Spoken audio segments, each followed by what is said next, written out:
Tomato খাওয়ার উপকারিতা। ১. ভিটামিনে সমৃদ্ধ। টমেটোতে থাকে vitamin C, vitamin A, vitamin K, যা রোগ প্রতিরোধ ক্ষমতা বাড়ায় এবং ত্বক ভালো রাখে।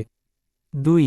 হার্টের জন্য ভালো। টমেটোতে থাকা লাইকোপিন নামক অ্যান্টিঅক্সিডেন্ট হৃদরোগের ঝুঁকি কমাতে সাহায্য করে। ৩. ত্বক সুন্দর করে। টমেটো রক্ত পরিষ্কার করে এবং ত্বকের উজ্জ্বলতা বৃদ্ধি করে। ব্রণ কমাতে সাহায্য করে। ৪. হাড় শক্ত করে। টমেটোতে থাকা ক্যালসিয়াম ও ভিটামিন কে হাড়কে শক্ত ও মজবুত করে। ৫. ওজন কমাতে সহায়তা করে। ক্যালোরি কম, কিন্তু ফাইবার বেশি ডান দিকে পয়েন্ট করা তীর খাবার হজম ভালো হয় এবং ওজন নিয়ন্ত্রণে থাকে। ৬.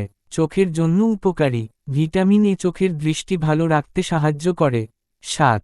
ক্যান্সারের ঝুঁকি কমায়। লাইকোপিন শরীরের ক্ষতিকর ফ্রি রেডিক্যাল কমায়, ফলে কিছু ধরনের ক্যান্সারের ঝুঁকি কমে।